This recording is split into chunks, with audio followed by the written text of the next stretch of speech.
Tonight on RGB, we chat with the godfather of Kwaito.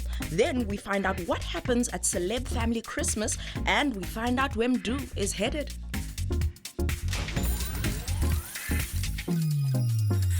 Twas the night before Christmas, and all through the night, the children were playing. The Christmas tree was about to be lit up. The presents were about to be opened. And right here on the seat of superstars, RGB, we were about to open up the biggest gift of all. Ladies and gentlemen, this is RGB. I'm your host, Fat Joe. We're coming to you live from the lighting of the Christmas tree at Hyde Park Corner. There's tons of children behind me playing and watching a play. Parents are here, and we've got Uncle Bae, AKA, is it the uncle, the grandfather of Kwaito, the godfather of Kwaito? Dude, Masilela, welcome to RGB. Thank you, Christmas edition. How are you? I'm good, thank you. I'm good. You've got a new look. You know what? You look like, you remind me of that the swag of the uncle on Twitter with the gray hair. Like you've changed your look. This is no longer like Kwaito musician. This is, you know, man about town, blesser extraordinaire. That's it. Yeah. You were telling me that you've got a bunch of nicknames that the people have given you. What are some of the nicknames that people are calling you? I mean, for my album, definitely Masola, Tiki Tiki, Chomiabana. Yeah.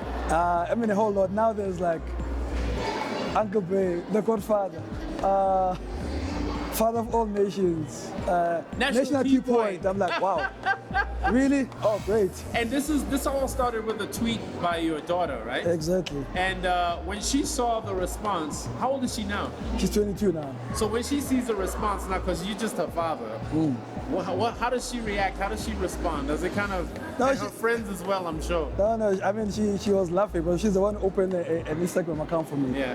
No, she was just like, Daddy, look, you are trending. I'm like, what is that? Now that you've got the beard, you've got to dress to fit the beard. You know what I mean? You can't wear tracksuits and flip. No, I do, Joe. Still do? I still do. I mean, when I go to my meetings, this is my simple look that I'm not a full suit person. Yeah. So I like my jean and my jacket and my t-shirt definitely. Yeah. Sometimes, a shirt. Sporty all-star? No, sporty all-star. Those days are gone. When I go to my gigs. Yeah. When I go to my gigs. You have to give it to them. Yeah. By the way, I saw you performing at the Mamas. What was that like to represent for Mdu and represent obviously for where you come from, which is Zola as well? Yeah, man, it was so emotional. But on another side, you know, we told ourselves that, listen, this was a soldier in music. This was a soldier in the entertainment world. So the best thing that we could do for him and the family and the rest of his friends is to celebrate his legacy. Yeah. How close were you with Mdu? Very close. I mean, Mandoza grew up in my township. So did you know him even before you released music? You knew him from seeing him around. Yeah. So it's fair to say that they were inspired by what you were doing. Definitely, it was more like my younger brother. I mean, you know, in township, you know each other. So your neighbor, if you see the father next door, it's still your father. What was it like? Because Chiskop and them, they started early as well. But what was it like for them? Seeing you come through with like 10, 15 cars in your 20s, just from music, in a neighborhood like Zola, where, you know, not everybody can even think or dream that far. No, true. I mean, you know, it was an inspiration. I had to drive the cars that I dreamed of because of, honestly speaking, where I grew up, I was raised by a grandmother. We never had a car. My father had cars. He was a very rich person, but he passed away a month before I was born. So all his wealth disappeared, you know, the family issues. So, I mean, you always have a dream when you see the cars, as well as, I mean, my house is right on the main road. So you see these nice cars, like, wow, one day. Let's go back to how you started in music. So you're raised by your grandmother, and you play piano, right? Yeah, I was taught. I mean, she taught me how to. She taught me because of she. Yeah. What a legacy! So for your grandmother to be struggling to teach you music, and then for you to do this with what she taught you, it must have been. No, definitely. I mean, she left me with something that I never thought it to keep me going, to make my life to be where it is today. You know, she always wanted me to be right next to her. She's like, listen, this is how you do business. this is how you buy. So she never worked for anyone? No, she never worked. She worked for herself. She worked You've for herself. never worked for anyone? I've never worked for anyone. So I was just grasping. I didn't like it because of, I love my soccer, and I love my books. I was doing science. I wanted to be like a medical doctor, Dr. Masilela. One day. Yeah. Because of you see these doctors driving these nice cars, yeah. living a good life those days. So like, wow, Right. I think I need to work hard on my maths and science so that I can be. So you were always very good in school. I was. The first album you released with Deluxe, 1988, you were 16 years old. Yes, I was. So at 16, you hook up with Mindos, you form Deluxe. And what was the plan? You do the music, and what was his role? No, by then, at the age of 15, he started. I was 15, so that 87. Yeah. He started attending piano lessons at Fuba. Right. Something like that, Fuba, yeah. Where Market Theatre is. Right. So they used to, it used to have a music academy, like drum and all that. Right. So, and I remember, every time when I jam with him in one piano, like the tutor was like, no, you can't play piano. Both of you can't play piano. You must have a separate pianos. I was like, no, but we've got this ready. Someone must concentrate in bass, and others concentrate in keys and melodies. It used to be fun. Wow. Yeah. That is so incredible. And when would you say, which album would you say you released, and that was sort of like a big enough hit where you felt, Uguti, you know what, this is what I'm gonna do, this is what I'm gonna focus on, this is no longer just a hobby for me? Yeah, honestly speaking, before I release any album, after a month and them, I worked with guys like Dr. Vita. You worked with Dr. Vita? Yes, man. I worked with so many artists. William Tetra, all those old guys, Yvonne, and I was exposed to these big stars. Big stars. Roll with the band, Exactly. and obviously the girls. That's all you need, right? No, definitely fun. But my kind of a person. I'm a very humble and shy person. I never wanted to be in front. It was like, oh no, I'm happy in the studio, writing for people. I get that sense. You're not the type of person who wanted stardom, but I feel like you were forced there because maybe the people who you tried to work with always let you down, so you had to release the music. No, definitely. You had to release it in your name. Exactly. And the others that I've done hits for them, those days, they said, listen, it's time for you to do something for yourself. Like, nah, I'm not a singer. I'm a songwriter, and I think I'm fine being a producer and a sound engineer. Even my wife was like, you must do something for yourself. Like, I'm not a singer. Yes, I can make good singers to sound good, but I can't sing. Is that? Oh yeah, I remember. And is that when you released Tiki Tiki? That's when I tried Tiki Tiki. I remember I was with Sbu, my lawyer. Sbu, my lawyer used to work with him. He used to. Mashaplan. Sbu, yes. Yeah. He used to back Chico, like singing. Wow, so okay. I used to play with Manza then, and Sbu used to do the backing vocals for Chico. So that's how we met. Then one day we started in the studio, and I came up with this Tiki Tiki. I was like, okay, Sbu, I've got this thing, No, dude, this is nice. I'm like, nah, that's not me. I don't think the song is complete. Yeah, and it wasn't complete. It wasn't complete, yes. It wasn't complete. It wasn't complete, Right, exactly. yeah. I took it home. I remember I dubbed it on a cassette. Yeah. And I played it home, and Sarah was like, this is the song. I'm like, come on, this is not complete. Dancing. Then I had this friend of mine, he took my cassette, he stole it actually. Yeah. Because if I played it to him, and I saw that he was a taxi driver. Yeah. Then he played it, and the song was like, Big everywhere. so I thought, how can you do that? I was just putting together ideas. Now you put ideas and keep them. You keep them, now exactly. we play them. We're releasing it. Sometimes you need a push. No, true. All right, That's guys, we're hanging out with the legend himself, and I know you hate the word legend, it's because we're not that old. We're still in our early 40s, ladies and gentlemen, but we're hanging out with Uncle Bae here, who do Masilela. You know him from numerous albums. We're still going to talk to him. We're going to find out what Christmas is like at his household, and obviously I'm going to get his take on what's happening in the music industry with all these new artists and all these new genres of music that are just coming out of what these guys founded. RGB will be right back. Coming up, we find out what happens at a celeb family Christmas. Then we go behind the scenes of a Mdu family Christmas, and we find out where he's headed next.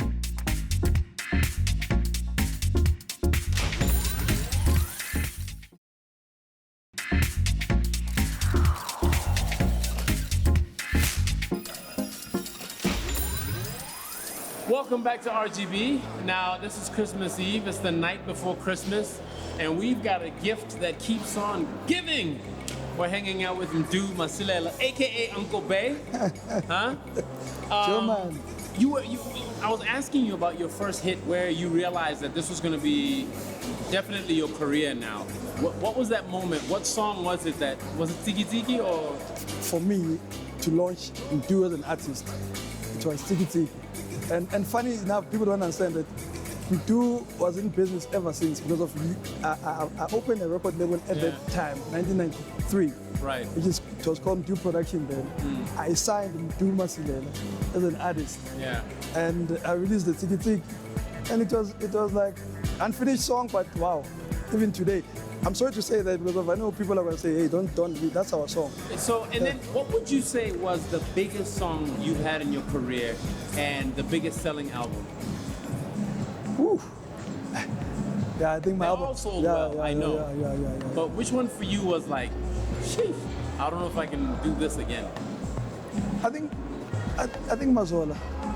My pen book, that album, always the case, was one of the. It was heavy. Yeah, it was heavy. It was very heavy for me. That's post YFM, and I remember at that time, no one was playing Kwaito on radio.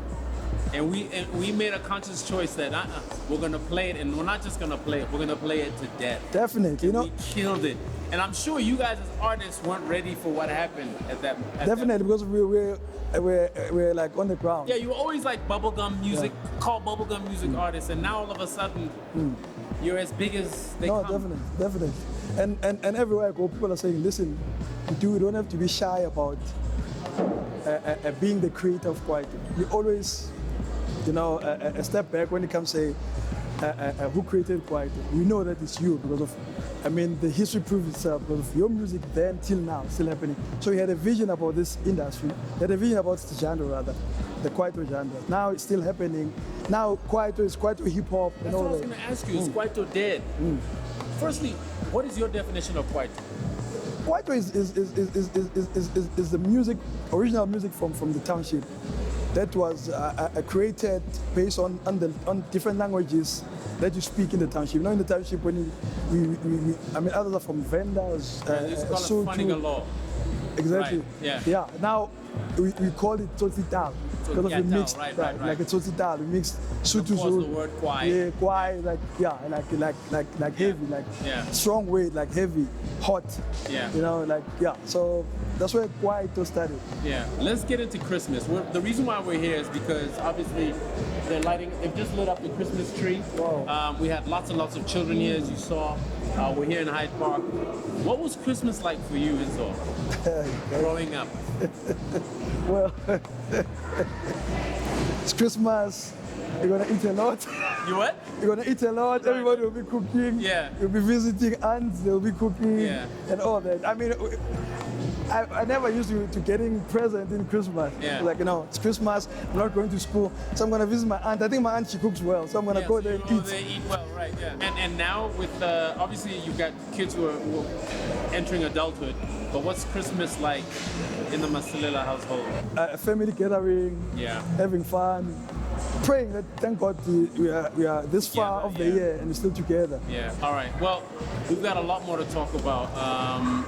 Your new business ventures, what it is that's been keeping you busy for the last 15 years. Cool. I'd like to get some advice from you for the new generation, and obviously get your take on who's your favorite artist right now, especially of the up-and-coming newcomers. So you're gonna stick around. Guys, we're out here in Hyde Park. We're not here alone. Sinazo's out there doing her thing as well. She's speaking to everyone. Sinazo, what have you been up to? We're in this festive season, we're celebrating Christmas. I want to know from you, if Santa was your blesser, what would you want him to get you? Firstly, I don't know, do guys have blessings? Yeah, this is gonna sound so boring. Lots of shoes and lots of water for our earth. A bigger salary. Okay. When it comes to wena no Kisimus, what's the first thing you do? Mawuvuka said. When I was younger, I used to do that whole thing which black people say the sun changes colors and you look at the sun. Kune fairy tale kunento yesiZulu yokuthi njalo ngoKhisimusi ekuseni fanele kuvuke early khona uzobuka ilanga lidansa yabo so And all you're doing is just actually screwing up your retinas. Lala, what are your plans for Christmas this year? My plans for Christmas this year, just family. I have to go home to see my family, so all roads lead to Durban. I'm from Durban. my mom, I miss her so much. Definitely a bra on the beach. Oh, guys, family and food. Maybe hitting the beach, getting a tan, because you know, even though Asians are hella, we need a bit of help with the sun. What is the worst gift you've ever received? I'm not going to tell you who it is from. There was always this auntie of mine that forgot how old I was, and she would give me a present for somebody like 5 or 6 years younger. Yabona nje ama gift kaKhisimusi ngikwazi emshadweni before umshado sasingawatholi phela thina abantu abamnyama. I think ama Christmas gifts is not part of the culture yethu yabo. I got a suitcase full of fruit. Thanks, Aunt Ebai. I'm not going to mention any names, but yeah. But andwe fruit uyazazi. What is the one thing ekucigayo about your family when it comes to Kisimus or festive season? You know, you always have that cousin that is like a pain. So I might be the one that everyone's like, oh, shut up, Lala. Like most black people, they see me, they see an ATM. It's not a thing. It's not a thing. The most annoying relative is my aunt, Makauda. She talks for days. I always say to her, do you suffer from verbal diarrhea or something? I know kunomalume wami umalumsipho yabo. Mamsipho Zuma yabo. Mamsipho Zuma uhlala eNanda mefikile ekhaya makaphuza ucula kuze kusi. Itharo temva kwalokho indaba le iyanyukela ekhaya ezulwini. Shut up. Enough. What is the one thing we should stop serving with Christmas lunch or at Christmas lunch? Christmas pudding, please. Chakalaka. I can eat any chakalaka. We always have chakalaka. So, your birthday, sisingcwabo, kumtshato, nange Christmas. No. Nisvele ke bahlali kwaloko kukho laa mntu uyi-one who is always annoying at this time of the year. So uba uhlele ecala kwakho lo mntu jika umnike ihug. I-RGB izobuya ngok. After the break, we find out what track he's about to drop next, and you don't want to miss this.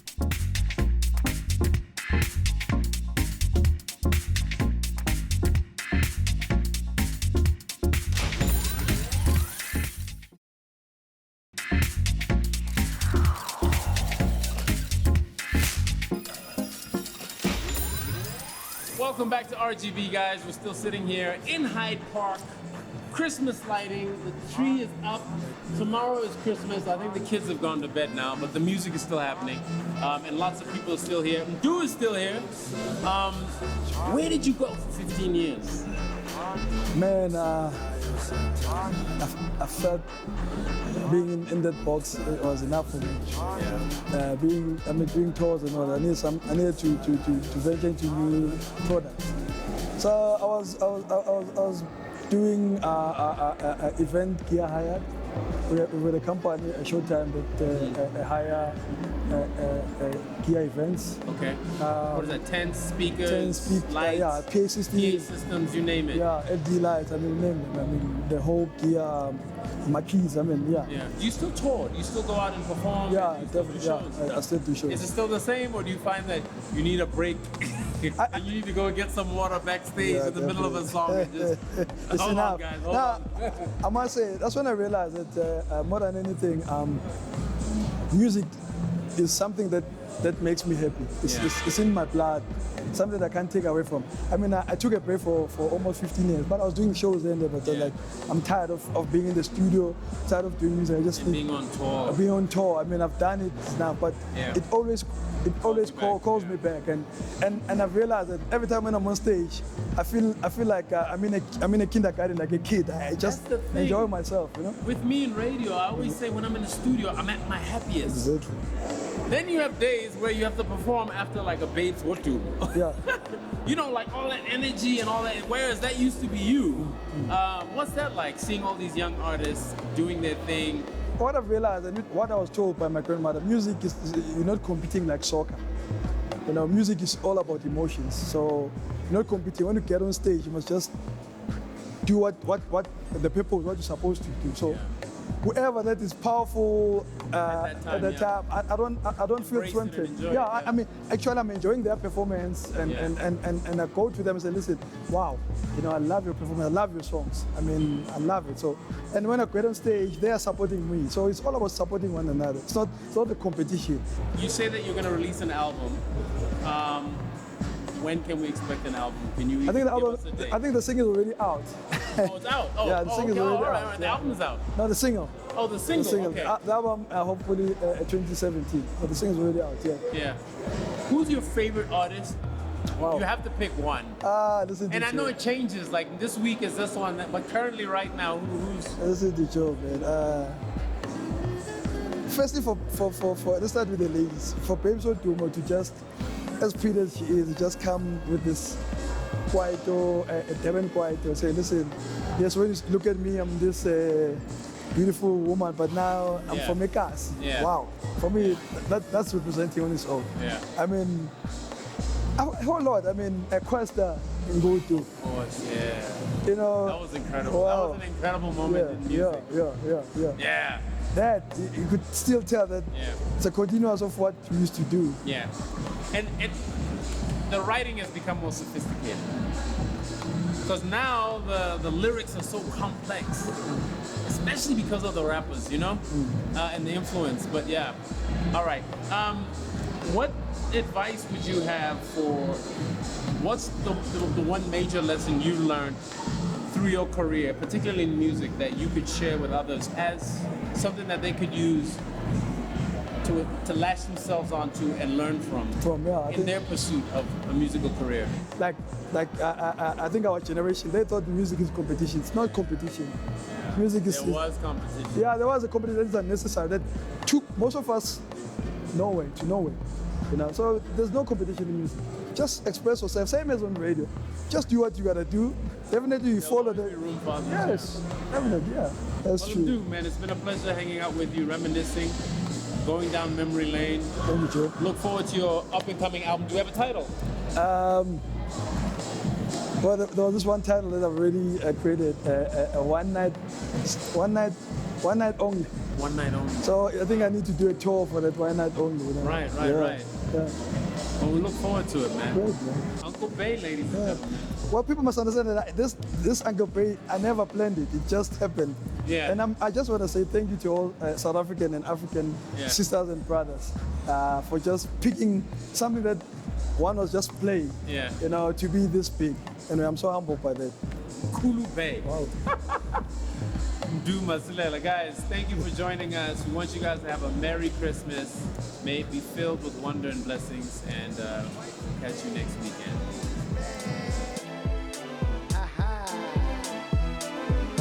Imzala, sengimoshake.